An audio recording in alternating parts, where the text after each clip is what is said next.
രണ്ട് സീനിയറായ ഡോക്ടർമാരെ നിങ്ങളെ പരിചയപ്പെടുത്താനാണ് ഇന്നത്തെ ഈ ഒരു ഡോക്ടേഴ്സ് വിത്ത് ഫ്യൂച്ചർ ഡോക്ടേഴ്സ് എന്ന് പറയുന്ന പ്രോഗ്രാമിൽ ഞാൻ ഉദ്ദേശിക്കുന്നത്.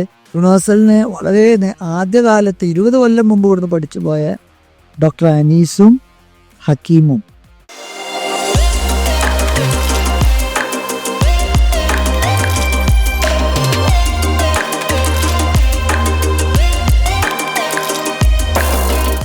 ഞാനും നിങ്ങളെ മുമ്പിൽ നിൽക്കുമ്പോൾ എനിക്കൊരു 20 വർഷം മുമ്പ് ഞാൻ നിങ്ങളെപ്പോലെ ഇവിടെ ഇരുന്ന ഒരവസ്ഥയാണ് എൻ്റെ മനസ്സിൽ ഓർമ്മ വരുന്നത്. അന്ന് ഇതുപോലത്തെ ശീതീകരിച്ച റൂമുകളും അതുപോലെ വിശാലമായ ക്യാമ്പസും ഒന്നും ഉണ്ടായിരുന്നില്ല. ഇന്ന് ചെങ്കോട്ടി ജംഗ്ഷനിൽ ഇന്നത്തെ അൽമാസ് ഹോസ്പിറ്റലിൻ്റെ ഭാഗമായിരുന്ന ഒരു ബിൽഡിങ്ങിലായിരുന്നു അന്ന് യൂണിവേഴ്സിറ്റി ഉണ്ടായിരുന്നത്. ആ പണ്ടത്തെ യൂണിവേഴ്സിറ്റിയിൽ തന്നെയാണ് ഞാൻ ഇന്ന് വർക്ക് ചെയ്യുന്നതും. അന്നത്തെ യൂണിവേഴ്സിറ്റിയിലെ ക്ലാസ് റൂമാണ് ഇന്നത്തെ പീഡിയാട്രിക് വാർഡ്, അതായത് ഞങ്ങളുടെ അഡ്മിറ്റ് ചെയ്യുന്ന കുട്ടികളുടെ വാർഡ്. അപ്പോൾ അതൊരു കോയിൻസിഡൻസ് കൂടിയാണ്. അന്ന് അതിൻ്റെ താഴെ ഉണ്ടായിരുന്ന സദ്യ റെസ്റ്റോറൻ്റാണ് ഇന്ന് എൻ്റെ OP. അപ്പോൾ അന്ന് മുതലുള്ള ആ ഒരു ബന്ധം യൂണിവേഴ്സിറ്റിനോട് ഇപ്പോഴും ഞാൻ കാത്തു സൂക്ഷിക്കുന്നുണ്ട്. അതുപോലെ തന്നെ എൻ്റെ വീടും വളരെ അടുത്തായിരുന്നു. എനിക്ക് വളരെ സൗകര്യപൂർവ്വം പഠിക്കാൻ സാധിച്ചിരുന്നു. അപ്പോൾ ഞാൻ ഈ കഥ നിങ്ങളോട് പറയുന്നത് എന്താ വെച്ച് കഴിഞ്ഞാൽ, ഞാൻ അത് കഴിഞ്ഞ് MBBSന് ജോയിൻ ചെയ്തു. കോഴിക്കോട് മെഡിക്കൽ കോളേജ് തന്നെയായിരുന്നു ജോയിൻ ചെയ്ത്. അത് കഴിഞ്ഞിട്ട് MBBS കഴിഞ്ഞിട്ട് ഞാൻ PGക്ക് ജോയിൻ ചെയ്തു. PGക്ക് ജോയിൻ ചെയ്തത് ഞാൻ ഓൾ ഇന്ത്യ എൻട്രൻസ് എക്സാം എഴുതിയതാണ്. എനിക്ക് കേരളത്തിൽ അഡ്മിഷൻ കിട്ടിയില്ല, സീറ്റുകൾ വളരെ കുറവായിരുന്നു. അപ്പോൾ എനിക്ക് കിട്ടിയത് നോർത്ത് ഈസ്റ്റിലാണ്, മണിപ്പൂരിൽ. നിങ്ങളൊക്കെ പേപ്പറിലാവും അല്ലെങ്കിൽ വായിക്കുന്നുണ്ടാവും, ഇന്ന് കലാപം നടക്കുന്ന സ്ഥലമാണ്. അന്ന് ഞാനും വളരെ പേടിയോടെ വിചാരിച്ചിരുന്നു എങ്ങനെ ഞാനൊരു 3 വർഷം പൂർത്തിയാക്കുമെന്ന്. ഞാൻ അഡ്മിഷന് വേണ്ടി മണിപ്പൂരിൽ ഇംഫാലിൽ ചെന്നിറങ്ങിയപ്പോൾ ഒരുപാട് മലയാളി സ്റ്റുഡൻസ്, എസ്പെഷ്യലി പെൺകുട്ടികളടങ്ങുന്ന മലയാളി കുട്ടികൾ അവിടെ MBBSന് പഠിക്കുന്നുണ്ട്. അത് കണ്ടപ്പോഴാണ് എനിക്ക് ഭയങ്കരമായൊരു സമാധാനം തോന്നി. അയ്യോ, ഇത്രയും കുട്ടികൾ ഇവിടെ പഠിക്കുന്നുണ്ടെങ്കിൽ PG ആയ അവരെക്കാൾ 5-6 വയസ്സ് മൂത്തായിരിക്കും ഞാൻ. PG ആയ എനിക്ക് പിന്നെ എന്തിനാ പേടിക്കാനുള്ളത്. വളരെ സുഖകരമായിട്ട് തന്നെ MBBS കഴിഞ്ഞ് MDയും അവിടുന്ന് പൂർത്തിയാക്കാൻ കഴിഞ്ഞു. എനിക്ക് ഡോക്ടറാവാൻ സാധിച്ചതിൽ എനിക്കൊരു ടാർഗറ്റ്, കണ്ടൊരു ലക്ഷ്യമുണ്ടായിരുന്നു. ഞാൻ നിങ്ങളോട് പറഞ്ഞു, ഞാൻ അൽമാസ് ഹോസ്പിറ്റലിലെ ഡോക്ടേഴ്സും രോഗികളും അവിടെ നിന്ന് ഇറങ്ങിപ്പോകുന്ന രോഗികൾ, ഡോക്ടേഴ്സ് വരുന്നു, അവരെ ഡോക്ടർമാരുടെ നടത്തം, ആ ഒരു പെരുമാറ്റവും, ചായ കുടിക്കുമ്പോൾ അപ്പുറത്ത് ഡോക്ടേഴ്സ് ഇരുന്ന് ചായ കുടിക്കുന്നുണ്ടാവും, പള്ളിയിൽ പോകുമ്പോൾ അവിടുന്ന് ഡോക്ടേഴ്സ് നിസ്കരിക്കുന്നുണ്ടാവും, അവർ തിരിച്ച് സംസാരിക്കുന്നുണ്ടാവും. അവരെ കാണുമ്പോൾ എന്തോ ഒരു അട്രാക്ഷൻ തോന്നി. അങ്ങനെയാണ് ഡോക്ടർ ആവണമെന്നുള്ള ഒരു ആഗ്രഹം മനസ്സിൽ വന്നത്. ആ ഒരു ലക്ഷ്യം എൻ്റെ മുന്നിൽ ഉണ്ടായിരുന്നത് കൊണ്ട് മാത്രമാണ് എനിക്ക് ഇന്ന് ഇവിടെ നിൽക്കാനും ഒരു ഡോക്ടർ ആവാനും സാധിച്ചത്. ഞാൻ നിങ്ങളോട് പറയുന്നത് എന്താണെന്ന് വെച്ചാൽ, നിങ്ങൾ ഒരു ലക്ഷ്യം ഇപ്പോഴേ നിങ്ങൾക്ക് വേണം. നമുക്ക് ജീവിതത്തിൽ ഒരു ലക്ഷ്യമില്ലെങ്കിൽ നമുക്കൊന്നും ചെയ്യാൻ കഴിയില്ല. നമ്മൾ രാവിലെ എണീച്ചിട്ട് ഒരു ലക്ഷ്യമില്ലാതെ വെറുതെ ഇരുന്നാൽ എങ്ങനെ? നമ്മൾ എന്ത് ചെയ്യും? വെറുതെ കുറേ കിടന്നുറങ്ങും, കുറച്ച് TV കാണും, കുറച്ച് മൊബൈൽ കളിക്കും, അങ്ങനെ ജീവിതം മുന്നോട്ട് പോകും. ഒരു ലക്ഷ്യമുണ്ടെങ്കിൽ ആ ലക്ഷ്യത്തിലേക്ക് എത്താൻ നമ്മൾ ശ്രമിക്കും. നമ്മളെപ്പോഴും പറയാറുണ്ട്, there is nothing called busy, everything is priority. നമ്മളെപ്പോഴും പ്രയോറിറ്റൈസ് ചെയ്യാം. നമുക്ക് പഠനമാണ് പ്രയോറിറ്റി. ഇന്നും ഞാൻ ഇവിടെ നിങ്ങളുടെ മുമ്പിൽ ഇങ്ങനെ ഒരു ഡോക്ടറായി നിൽക്കുന്നതിൽ എനിക്ക് ഏറ്റവും കൂടുതൽ ദൈവത്തോടും എൻ്റെ രക്ഷിതാക്കളോടും പിന്നെ അതിന് പുറമെ ഹമീദ് സാറോടുമാണ് കടപ്പെട്ടിരിക്കുന്നത്. കാരണം ഹമീദ് സാറാണ് എന്നെ ഈ ഒരു ഡോക്ടർ ആവണം എന്നുള്ള ഒരു പ്രചോദനം നൽകി. ആ മോട്ടിവേഷനും ആ ഒരു നിങ്ങളോട് പറയുന്ന പോലെ തന്നെ ആ ഒരു മൊമെന്റത്തിലും ആ ഒരു ഇനർഷ്യ ഇല്ലാതെ കീപ്പപ്പ് ചെയ്ത് എന്നും നിങ്ങൾക്ക് ഉണ്ടാവുന്ന പോലെ കുറെ അപ്സും കുറെ ഡൗൺസും ഒക്കെ നമുക്ക് ആ സമയത്ത് ഉണ്ടായിട്ടുണ്ട്. എന്നിരുന്നാലും എല്ലാ ദിവസവും മോട്ടിവേഷൻ ക്ലാസ്സുകളും കാര്യങ്ങളൊക്കെ ആയിട്ട് മുന്നോട്ട് പോയി ആ എക്സാം ക്രാക്ക് ചെയ്യാൻ എനിക്ക് സാധിച്ചത് അൽഹംദുലില്ലാഹ് ഇവിടെ ഈ യൂണിവേഴ്സിറ്റിയിൽ പഠിച്ചുകൊണ്ട് മാത്രമാണ്.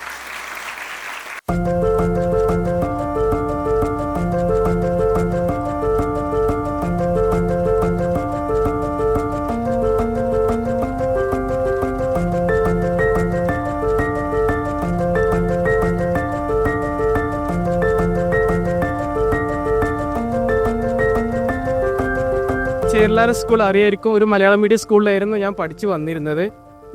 അത്യാവശ്യം നല്ല മാർക്കോട് കൂടെ ഞാൻ PKMക്കാണ് +1 ജോയിൻ ചെയ്തത്.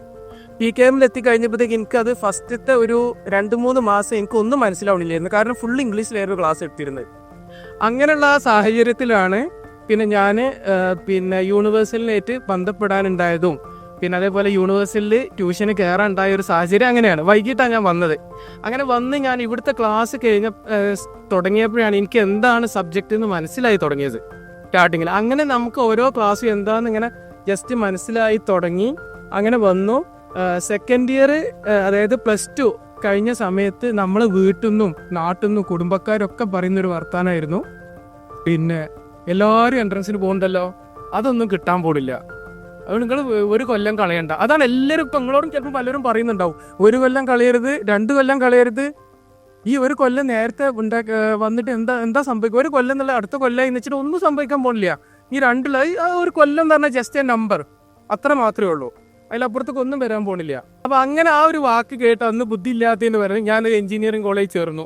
എൻ്റെ കിട്ടിയ റാങ്ക് വെച്ചിട്ട് കമ്പ്യൂട്ടർ സയൻസ് എഞ്ചിനീയറിംഗിൽ എറണാകുളത്തെ ഒരു കോളേജിൽ ജസ്റ്റ് പോയി ചേർന്നു. ഈ ഒരു പ്രശ്നം കൊണ്ട് ചേർന്ന് അവിടെ എത്തിക്കഴിഞ്ഞ് അവിടെ ക്ലാസ്സിൽ ഇരുന്ന് നോക്കിയപ്പോഴത്തേക്ക് അവിടെ നമ്മളെപ്പോലത്തെ വീറുമ്പോഴുള്ള ഒരാളും ഇല്ലാത്തൊരവസ്ഥയായി. കാരണം അന്ന് ഒരു സാറ് വന്നിട്ട് ഡിഫറൻഷിയേഷനും ഇൻറ്റഗ്രേഷനും ചെയ്യാൻ പറഞ്ഞു 2 ക്വസ്റ്റ്യൻ.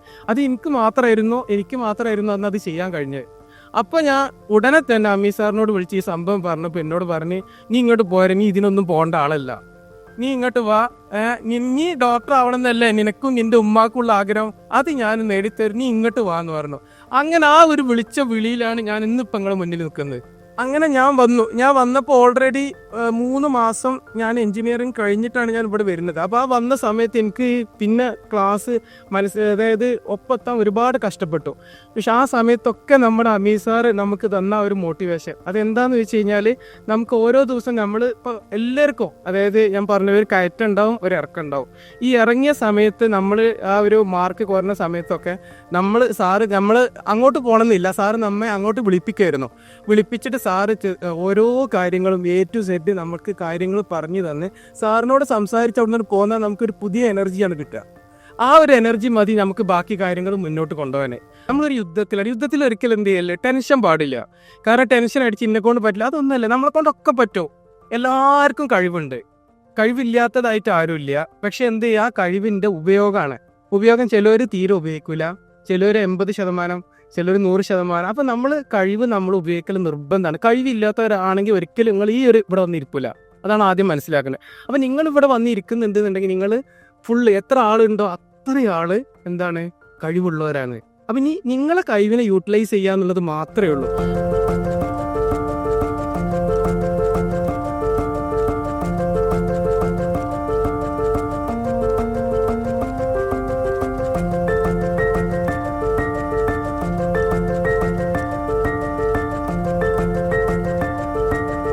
വിജയിച്ചവരൊക്കെ പലവട്ടം പരാജയപ്പെട്ടവരാ.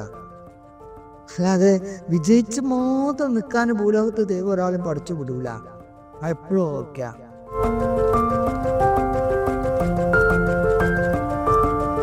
ഈ ഒരു ദിവസം സ്റ്റാർട്ട് ചെയ്യാൻ, ഈ 2 ഡോക്ടേഴ്സിനെയും വെച്ചിട്ട് ഈ ദിവസം സ്റ്റാർട്ട് ചെയ്യാൻ പറ്റിയതിൽ ഭയങ്കര സന്തോഷമുണ്ട്. നമ്മൾ വീഴുമ്പോഴല്ല തോക്കുക. നമുക്ക് എപ്പോഴാണോ എണീക്കാൻ പറ്റൂല, ഇനി എനിക്ക് എണീച്ചടിക്കാൻ പറ്റൂല എന്ന് എപ്പോഴാണോ നമ്മളായിട്ട് പറയുക, അപ്പോഴാണ് അയാൾ സെയിലാവുക. അല്ലാതെ അയാൾ എത്ര വട്ടം വീണു, എത്ര ഇടി കൊണ്ടു, അതൊന്നും അവിടെ ഒരു പ്രശ്നമേ അല്ല. ഫൈനലി അയാൾ തോറ്റോ ജയിച്ചോ എന്നുള്ളത് ലാസ്റ്റ് അയാൾ പറയുമ്പോൾ മാത്രമാണ്.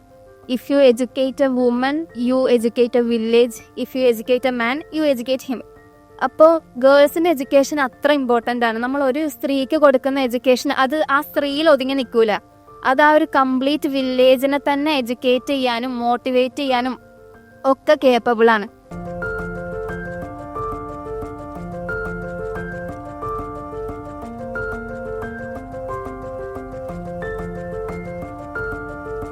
ഫസ്റ്റ് ഓഫ് ഓൾ നിങ്ങളുടെ അടുത്ത് എൻ്റെ സിൻസിയർ ആയിട്ടുള്ള ഗ്രാറ്റിറ്റ്യൂഡ് അറിയിക്കുകയാണ്. കാരണം നിങ്ങൾ ഇത്രയും ബിസി ആയിട്ടുള്ള ഷെഡ്യൂളിൽ ഞങ്ങൾക്ക് വേണ്ടി ടൈം കണ്ടെത്തി ഇവിടെ വന്ന് നിങ്ങളുടെ എക്സ്പീരിയൻസ് ഷെയർ ചെയ്ത് നിങ്ങളുടെ സക്സസ് സ്റ്റോറി പറഞ്ഞു തന്ന് ഞങ്ങൾക്ക് ഓരോ ടിപ്സൊക്കെ പറഞ്ഞു തന്ന് ഞങ്ങൾ എൻകറേജ് ആക്കിയതിന് ഒരുപാട് താങ്ക്സ് ഉണ്ട്. പിന്നെ സാർ, ഞങ്ങളിങ്ങനെ ഡൗൺ ആയിക്കൊണ്ടിരിക്കുന്ന ടൈമായിരുന്നു. അപ്പോൾ ഞങ്ങൾക്കിങ്ങനെ ഓരോ പ്രോഗ്രാംസ് ഒക്കെ ഓർഗനൈസ് ചെയ്ത് ഞങ്ങളൊന്നുകൂടെ ബൂസ്റ്റ് ചെയ്ത് കൊണ്ടുവരാറുണ്ട് എപ്പോഴും. Thank you so much. Anees സാറും ഹക്കീം സാറും പറഞ്ഞ പോലെ ആദ്യം ഇന്നലെ വൈകുന്നേരമാണ് അറിഞ്ഞത് ഇങ്ങനെ ഒരു മീറ്റിംഗ് ഉണ്ടെന്നൊക്കെ. അപ്പം എല്ലാവരും നല്ല എക്സൈറ്റഡ് ആയിരുന്നു, ആരായിരിക്കും വരിക, അറിയുന്ന ആരെങ്കിലും ആയിരിക്കുമോ. അപ്പോൾ ഇവിടെ രാവിലെ വന്നപ്പോൾ അറിഞ്ഞ് കുറച്ച് സീനിയർ ആയിട്ടുള്ള ഡോക്ടേഴ്സ് ആണെന്നൊക്കെ. അപ്പോൾ അറിയില്ല എങ്ങനെ സംസാരിക്കുക, ചടപ്പാവും. പക്ഷെ ഇവിടെ വന്നതിൽ വെച്ച് ഇത്ര അടിപൊളിയായിട്ട് ആരും ഞങ്ങളടുത്ത് ഇങ്ങനെ ടിപ്സൊക്കെ തന്നെ സംസാരിച്ചിട്ടില്ല. അത്രയും അടിപൊളിയായിട്ടാണ് അവർ രണ്ടുപേരും സംസാരിച്ചത്. അനീസ് സാർ വന്നപ്പോൾ തന്നെ ഭയങ്കര സിമ്പിൾ ആൻഡ് ഹമ്പിൾ. ഇങ്ങനെ ഒരു പൊസിഷനിൽ നിന്നിട്ട് ഇത്രയും ഹമ്പിളാൻ പറ്റുമോന്ന് അറിയില്ല. ഞാൻ വിചാരിച്ചു ഭയങ്കര വെയിറ്റ് ഒക്കെ ആയിരിക്കും, അങ്ങനെ ആയിരിക്കും ഒക്കെ. ഒന്നുമില്ല, സിമ്പിളായിട്ട് ഫ്രണ്ട്സ്, നമ്മൾ കൂട്ടുകാരെയാണ് നമ്മൾ അഡ്രസ്സ് ചെയ്തത്. അത്ര അടിപൊളിയായിട്ട് സംസാരിച്ചു, നല്ല ഇഷ്ടമായി. പിന്നെ ഇവരെ പോലെ ഇങ്ങനെ ഇൻഡിപെൻഡന്റ് ആയിട്ടുള്ള ആൾക്കാരൊക്കെ കാണുമ്പോൾ നമുക്കും അങ്ങനെ തോന്നും.